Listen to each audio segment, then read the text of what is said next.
For many years, there has always been an unspoken cast member in Star Trek lore. You won't find a name listed anywhere in the credits. In fact, the part doesn't even embody a consciousness, although I believe the crew have sometimes referred to this character in, shall we say, feminine terms. It's borderline on the simulator, Captain. I cannot guarantee that she'll hold up. I've already got a female to worry about. Her name's the Enterprise. She is one of the most recognized vessels in the universe. And since the very beginning, the USS Enterprise has seen more action than a tribble in heat.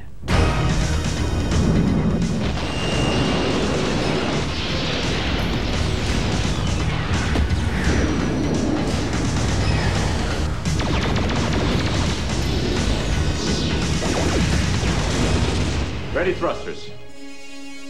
Voyager follows a long line of legendary starships bearing the name Enterprise. But how do these ships compare in size and power, you might ask? Well, in the writer and director's guide for The Next Generation, there was a scale drawing of the Enterprise D that covered the entire Paramount Studio lot. Now that's massive. It was intended to be large enough to hold around 1,000 people, including families. So when it came time to design Voyager, did the producers and designers think big? We realized that with the Enterprise, and then the Enterprise A, and then the B, and then the C, and then finally the D, these ships kept getting bigger and bigger and bigger. And we thought that it might be nice to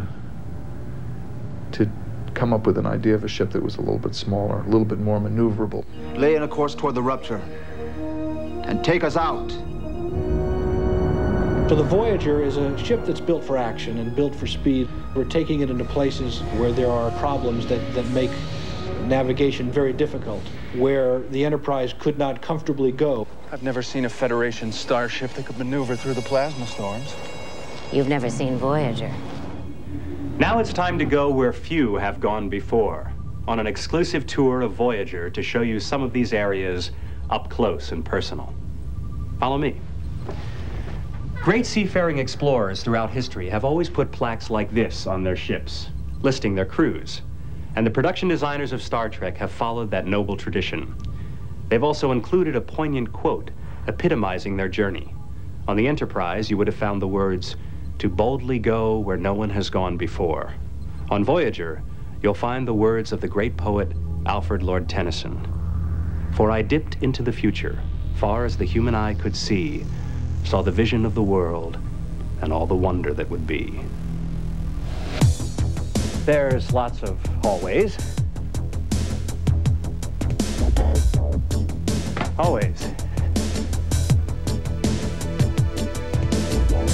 Hallways.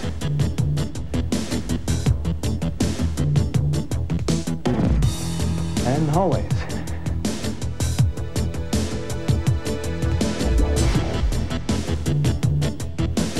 This is the captain's ready room. And as you can see, she is an explorer in the truest sense, because she has one of these. I have no clue what it is, but it sure looks impressive. This is the new mess hall. If you're dying for a Big Mac, you may be out of luck. But you can order dozens of delicacies from one of Voyager's replicators, including Tomato soup. in the original series, we watched Scotty get all worked up about those precious dilithium crystals. In our new engineering room, we've added a radical new type of technology that helps to power Voyager. This is a ship that is cutting edge. It's got formulated conduits, so it responds much quicker than other ships that we've seen. It's actually got organic parts that are built into the ship. And one of the other qualities of Voyager that becomes quite important along the way is that it has an emergency medical program. When the doctor who is assigned to be on this mission is killed, they have to call up the emergency medical hologram doctor in order to take over. And this becomes a major character on the show.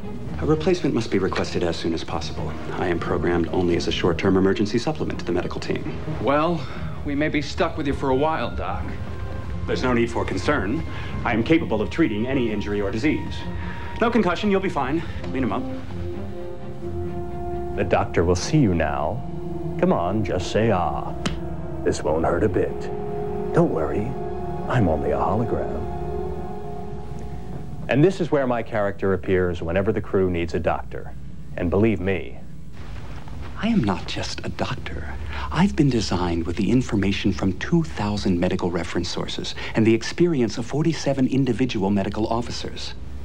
I am the embodiment of modern medicine. I've been programmed with everything except a pleasant bedside manner. But my character's human-like qualities will develop as the series progresses, and I will be given a name. Until then, I'm just a hologram with an attitude and a bit of a paranoid streak. What?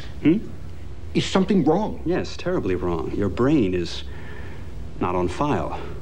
Along with all the starships in Star Trek lore comes a whole arsenal of weaponry and futuristic instrumentation. Let me show you a small sample of the devices you'll see on Voyager. Of course, we all know about phasers. This is a hand phaser. Stunning, isn't it? And this is a compression phaser rifle. You might see an away team use one of these. Here's the ever-popular tricorder. These help you diagnose all kinds of stuff and come in handy when you're on foreign soil. I'm picking up a signal from a comm badge. As a holographic medical doctor, I am constantly using a hypospray. And the medical tricorder, which comes with a detachable scanning device. Oh, gee, I better lie down. Tricorder. Medical tricorder. Ah, that's better. Ever wondered about the origins of a starship's name? Well, often the producers christen ships after famous men and women of science, renowned authors, and yes, even great explorers. Among those are the Magellan, the shuttlecraft Galileo, and the Cousteau shuttle pod. And it's interesting to note that the name Voyager has appeared on other spacecrafts. In the 1970s, NASA sent 2 Voyager satellites on exploratory missions into deep space.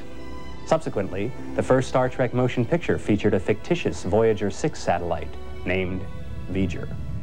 It amassed so much knowledge. It achieved consciousness itself. It became a living thing.